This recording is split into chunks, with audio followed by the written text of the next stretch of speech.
30년을 같이 살았는데도 그 사람이 가끔 낯선 사람처럼 느껴진 적이 있으셨나요? 저는 그런 날이 생각보다 많았습니다. 아침상을 마주하고 앉아도 할 말이 없었고 같은 방에 있어도 혼자인 것 같았습니다. 그게 이상한 건지 당연한 건지조차 몰랐습니다. 왜 나는 그 사람 곁에 있으면서 그 사람이 보이지 않았을까요? 30년이면 충분히 긴 시간인데 왜 우리는 가까워지기보다 익숙해지는 쪽으로 흘러갔을까요? 그리고 나는 왜 그 사실을 알면서도 아무것도 바꾸지 못했을까요? 그 이유를 찾기까지 꽤 오랜 시간이 걸렸습니다. 나는 박미숙입니다. 인천 부평에서 30년 넘게 식당을 했고 지금은 65살입니다. 국밥 한 그릇 끓이는 것은 눈 감고도 할 수 있었지만 남편 마음 하나 읽는 것은 끝내 서툴렀습니다. 이른 아침 5시에 일어나 육수를 올리고 늦은 밤 11시에 불을 끄는 생활을 수십 년 했습니다. 그 시간 동안 남편은 옆에 있었지만 나는 늘 식당 안에 있었습니다. 남편은 말이 없는 사람이었습니다. 나는 바쁜 사람이었습니다. 그렇게 우리는 각자의 방식으로 서로를 그냥 두었습니다. 식당을 정리하고 나서 처음으로 온종일 남편 얼굴을 마주하게 됐을 때 나는 이상하게도 불편했습니다. 그 불편함이 어디서 오는 건지 그때는 알지 못했습니다. 남편은 아침마다 텔레비전을 켜놓고 혼자 밥을 먹었습니다. 나는 그 옆에 앉아서 국을 떠먹으면서도 말 한마디 먼저 꺼내지 않았습니다. 둘 다 말을 안 하니 그게 당연한 것처럼 굳어졌습니다. 어느 날 남편이 별것도 아닌 말을 툭 던졌습니다. 국이 좀 짜다고요. 나는 속으로 30년 해온 국인데 새삼스럽게 왜 그러냐고 생각했습니다. 입 밖으로는 아무 말도 하지 않았습니다. 그 작은 순간들이 쌓여갔습니다. 남편도 말을 줄였고 나도 말을 줄였습니다. 그러다 보니 어느 순간부터는 하루에 10마디도 나누지 않는 날이 생겼습니다. 나는 속으로 이렇게 생각하고 있었습니다. 내가 뭘 그렇게 잘못하고 있는 건지 모르겠다고요. 30년을 밥 굶기지 않고 살림했고 아이들도 다 키웠는데 이 정도면 충분한 것 아닌가 싶었습니다. 남편이 먼저 바뀌길 기다렸습니다. 어느 날 갑자기 그 사람이 다정하게 말을 걸어오면 그때 나도 마음을 열면 된다고 생각했습니다. 그날이 오기만 기다렸습니다. 그런데 그날은 오지 않았습니다. 남편도 나를 기다리고 있었다는 걸 훨씬 나중에 알게 됐습니다. 우리는 이상하게도 싸우지는 않았습니다. 소리를 지르거나 문을 쾅 닫는 일은 없었습니다. 그런데 그게 더 무서운 일이었다는 걸 그때는 몰랐습니다. 싸우지 않으니 괜찮다고 생각했습니다.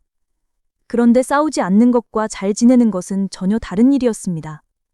우리는 그저 부딪히지 않으려고 거리를 두고 있었던 것뿐이었습니다. 그러던 어느 날 나와 처지가 비슷한 사람을 알게 됐습니다.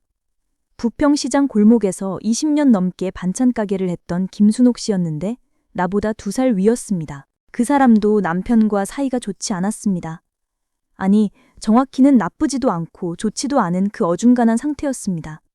그게 때로는 싸우는 것보다 더 힘들다는 것을 그 사람도 잘 알고 있었습니다. 그런데 순옥 씨가 어느 날 나한테 이렇게 말했습니다. 자기는 얼마 전부터 남편한테 대답하는 방식을 하나 바꿔봤다고요. 어떻게 바꿨냐고 물었더니 별것도 아닌 거라고 손을 저었습니다. 남편이 무슨 말을 하면 예전엔 그냥 흘려들었는데 이제는 한 번 더 물어본다고 했습니다. 그게 왜요? 라든지 그래서 어떻게 됐어요? 같은 한마디짜리 질문이었습니다. 나는 그 말을 들으면서 속으로 그게 뭐가 대단하냐 싶었습니다. 그걸로 뭐가 달라지겠냐고 솔직히 반신반의했습니다.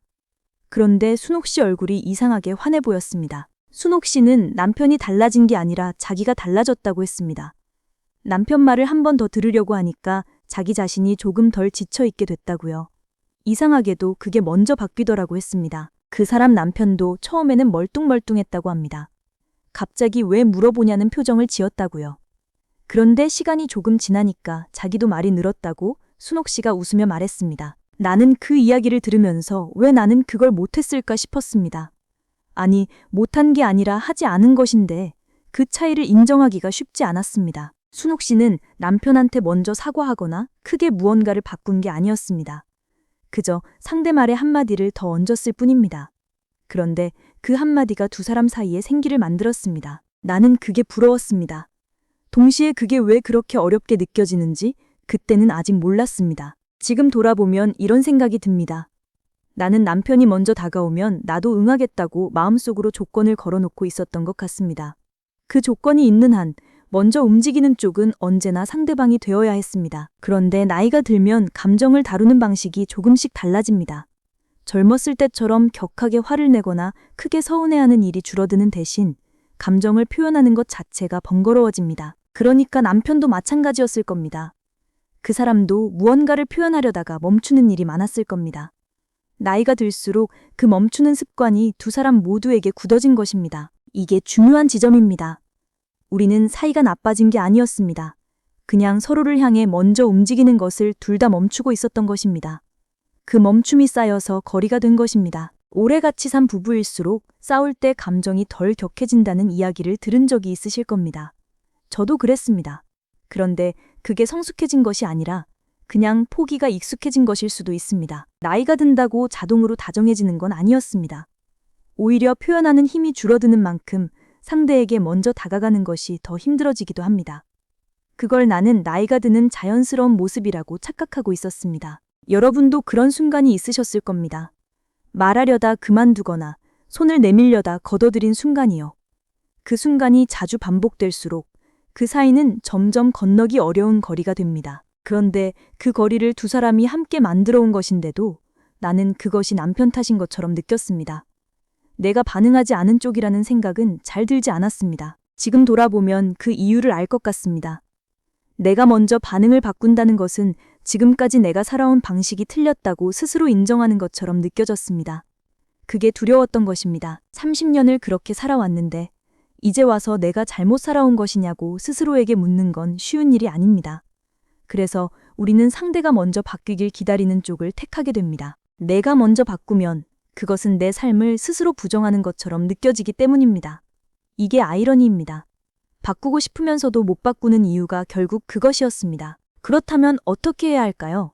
나는 순옥 씨 이야기를 떠올리면서 한 가지를 생각해 봤습니다.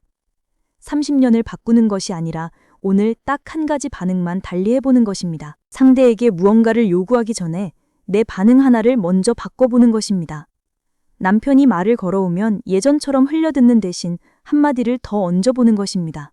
그게 전부입니다. 처음에는 어색합니다. 나도 처음에 해봤을 때 뭔가 연기를 하는 것 같은 느낌이 들었습니다. 그런데 어색하다는 건 그게 새로운 것이라는 뜻이기도 합니다. 중요한 건 이게 상대를 위한 것이 아니라는 점입니다. 순옥 씨도 그렇게 말했습니다. 남편을 위해서 한 게 아니라 자기 자신이 덜 지치기 위해서 한 거라고요. 그 출발점이 달랐습니다. 내가 내 반응을 하나 바꾼다는 건 30년을 부정하는 게 아닙니다. 오늘의 나를 조금 다르게 써보는 것입니다. 그 차이를 구분하는 것이 생각보다 중요했습니다. 실제로 해보면 달라지는 게 있습니다. 내가 한마디를 더 얹으면 남편도 조금 더 말을 잇습니다. 그게 대단한 이야기가 아니어도 됩니다. 날씨 이야기든 동네 이야기든 상관없습니다. 오래 같이 산 부부는 신기한 면이 있습니다. 한 사람이 긴장하면 상대도 긴장하고 한 사람이 조금 풀어지면 상대도 따라 풀어집니다. 이게 오래 살아온 두 사람 사이에서 자연스럽게 생기는 일입니다. 그러니까 내가 먼저 한마디를 더 얹는 것이 상대에게도 영향을 줍니다. 내가 부드러워지면 그 분위기가 그 사람에게도 건너갑니다. 우리는 생각보다 오래전부터 이미 서로 연결되어 있었던 것입니다. 하지만 그게 금방 될 거라고 기대하면 실망합니다. 남편은 처음에 왜 갑자기 그러냐는 눈빛을 보냈습니다. 나도 당황했습니다. 그런데 그 눈빛이 나쁜 신호가 아니었습니다. 그 눈빛은 오히려 상대가 내 변화를 느꼈다는 신호였습니다. 변화를 못 느끼면 반응도 없습니다. 어색한 반응이라도 있다는 건 무언가 달라지고 있다는 뜻입니다. 이 대목에서 마음이 걸리셨다면 한번 떠올려 보시기 바랍니다. 오늘 하루 중에 내가 흘려들은 말이 있지는 않은지, 그 말에 한마디를 더 얹었다면 어떻게 됐을지요. 나는 이제 와서 30년을 후회하지는 않습니다. 그 시간이 다 잘못된 것은 아니었습니다. 다만 조금 더 일찍 알았다면 달랐을 것들이 있다는 걸 지금은 압니다. 처음에 제가 드린 질문으로 돌아가 봅니다. 왜 30년을 살았는데 그 사람이 낯설게 느껴졌을까요? 그건 사이가 나빠져서가 아니었습니다. 서로를 향해 먼저 움직이는 일을 둘 다 오래 멈추고 있었기 때문입니다. 왜 가까워지기보다 익숙해지는 쪽으로 흘러갔을까요? 익숙해지면 노력하지 않아도 됩니다. 그런데 노력하지 않는 것과 잘 지내는 것은 아주 다른 이야기입니다. 그리고 왜 알면서도 바꾸지 못했을까요? 바꾼다는 것이 지금까지의 나를 스스로 틀렸다고 말하는 것처럼 느껴졌기 때문입니다. 그 두려움이 생각보다 강했습니다. 이 이야기는 카스텐센 연구팀이 오래된 부부들을 오랫동안 지켜보며 확인한 것과 맞닿아 있습니다.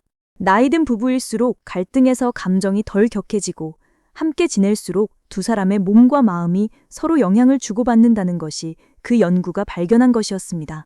이 이야기 중 어느 대목이 내 얘기 같았는지 댓글에 적어주세요. 여러분의 이야기를 읽고 싶습니다. 공감이 되셨다면 구독과 좋아요도 눌러주시면 고맙겠습니다.